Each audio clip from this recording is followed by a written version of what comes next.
All right, so this is going to be another movie review.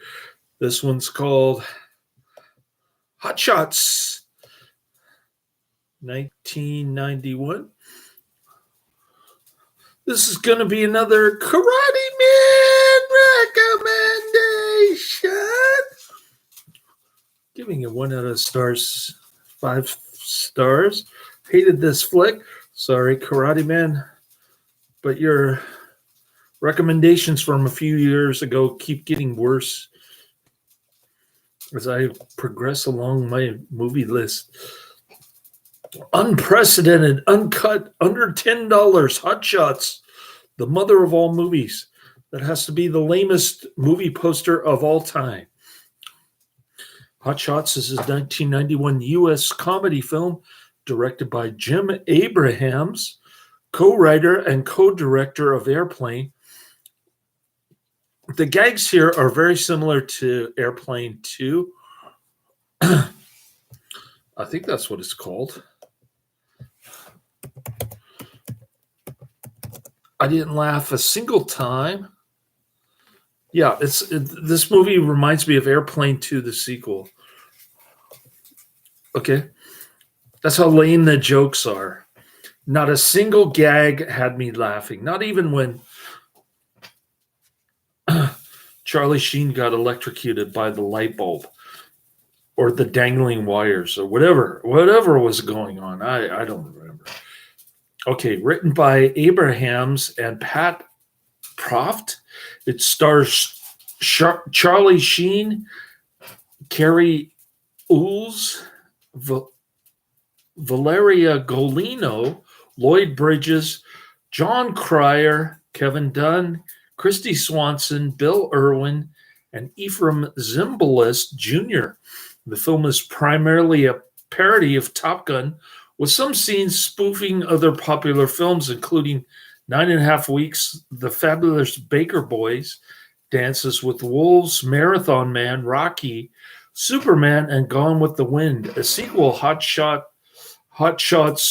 Part Deuce, was released in 1993 with Sheen, Golino, Bridges, and Jerry Haleva reprising their roles. I guess I better put their names in there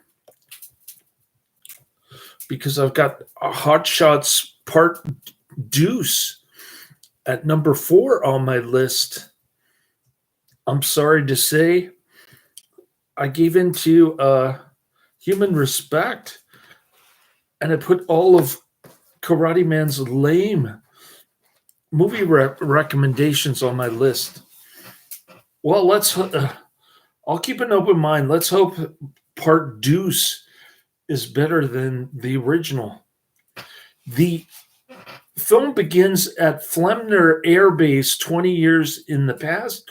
A pilot named Leland Buzz Harley loses control of his plane and he ejects, leaving his co-pilot Dominic Mailman Farham to crash. Although Mailman survives, he's mistaken for a deer owing to the branches stuck to his helmet, and he is shot by a hunter.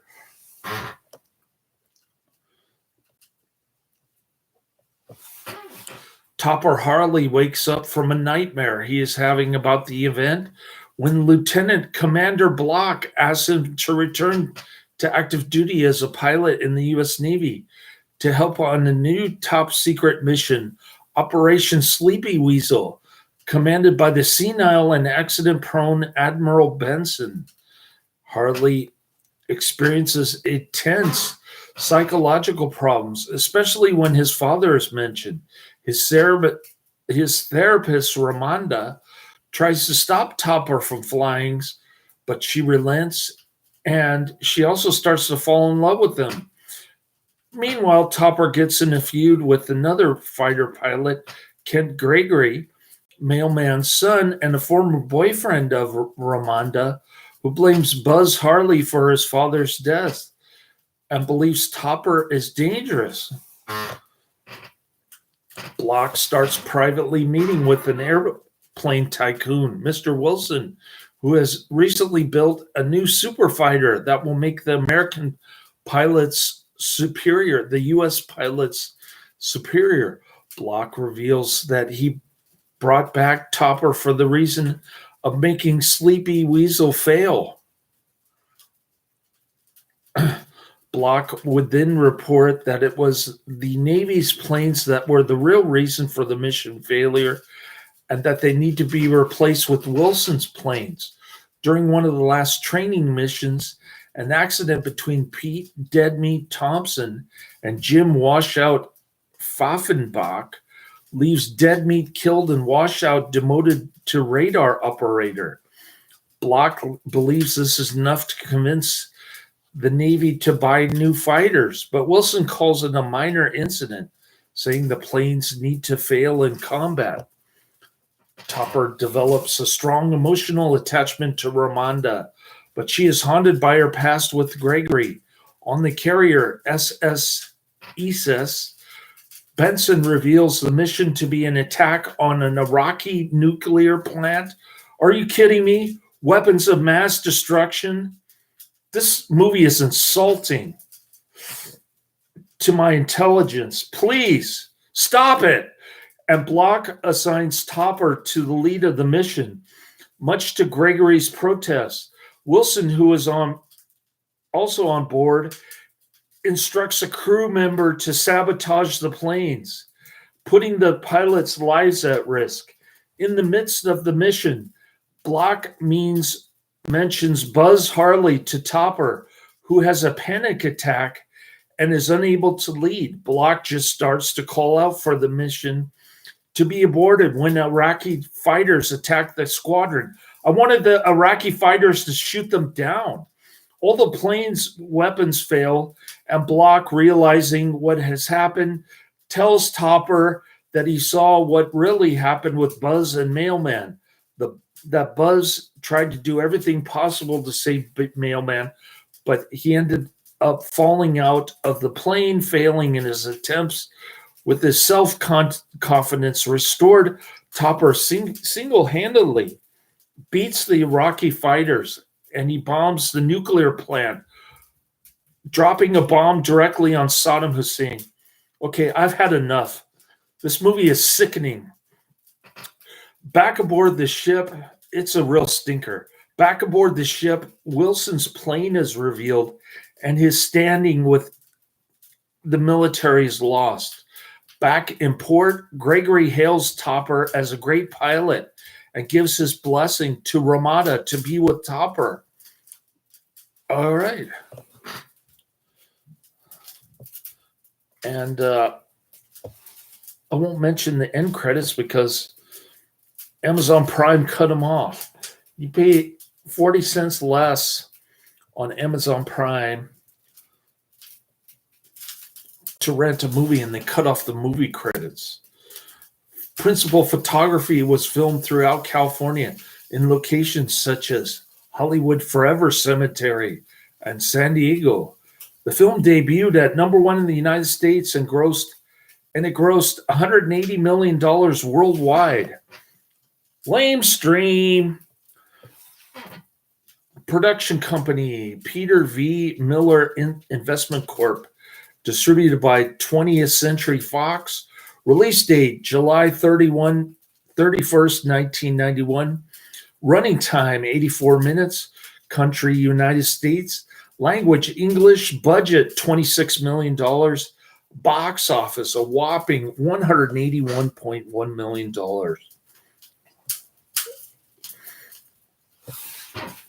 The film holds an 82% approval rating at Rotten Tomatoes based on 28 reviews. A whopping 82%. We talk about Laimbeer. The site's consensus reads, Hot Shots hits most of the parodic targets with a plum, excelling as a daffy good time thanks to inspired gags and Charlie Sheen's crack comedic timing. What comedic timing? I thought this movie is retarded. The critics are retarded. Audiences polled by CinemaScore gave the film an average grade of B on an A+ to F scale. The film was chosen for the 1991 Royal Film Performance. I can't say enough bad things about this movie. It's just ridiculous. You know, the airplane guys hate middle. They're probably Zionist or evangelical or something. All right.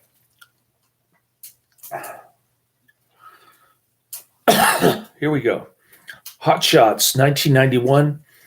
PG-13, 1 hour, 25 minutes. Thank God. It wasn't longer. Gets a whopping 6.7 out of 10 on IMDb. 190,000 ratings. Popularity 3,858. Down 610. So it's got a somewhat decent average rating. And in terms of popularity, it's up there, but it's going down. A parody of Top Gun 1986, in which a talented but unstable fighter pilot must overcome the ghost of his father and save a mission sabotaged by greedy weapons manufacturers. Uh-oh. Greedy white male swine of capitalist pig.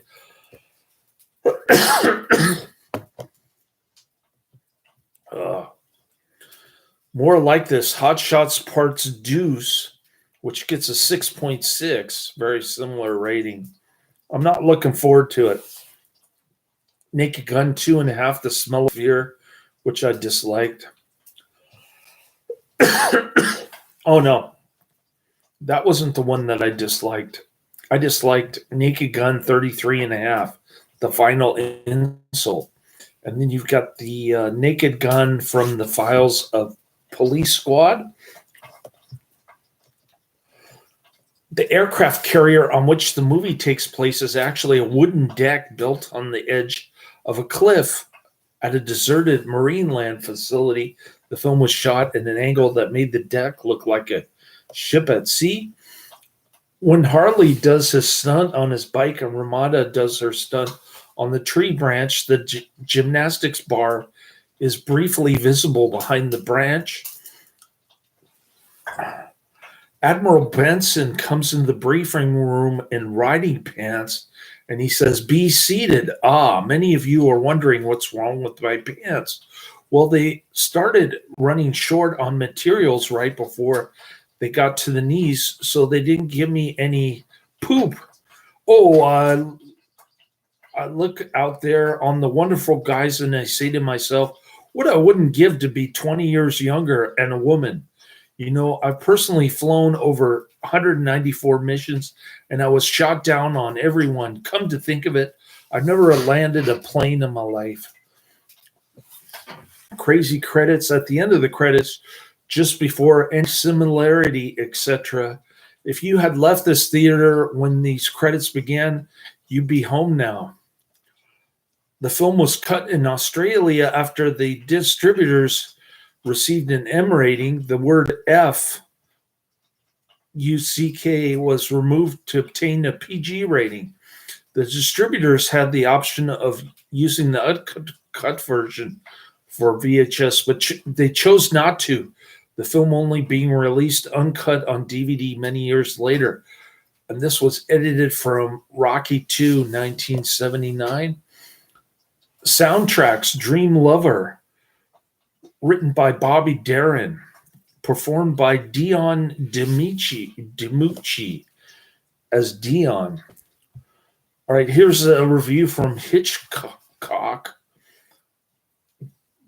dated December 30th, 2016, giving it a whopping 8 out of 10. Here's a much more flattering review from IMDb just to balance things out a little bit, because I am biased. And I do hate this flick with every ounce of my being. Charlie Sheen is the perfect choice. I get a kick out of these hit and miss comedy tributes to recent films. The more sight gags and ridiculous comments they can make, the more fun. I think the classic for this will always be the first Airplane movie. And this one, Charlie Sheen reprises Tom Cruise's character from Top Gun. When the eggs started frying on that girl's body, I nearly fell off my chair, not to mention that the plot itself and the mission involved are absolutely ridiculous, except for the fact that they could not be anything else. The inimitable Charlie Sheen, with his overconfidence and somewhat bewildered look, is the perfect choice for this. He was the handsomeness that works in this role. If you want to laugh out loud, take a chance. I did not laugh one single time in this movie. I want to repeat that. I want that to sink in. Not that I dislike Karate Man or anything. I mean, we don't agree on everything. And I don't see how this fits into any kind of action movie. This is a comedy. It's like Airplane 2. All right, here we go. First on the list is Theater Blood, 1973. Silent Night, Bloody Night, 1972.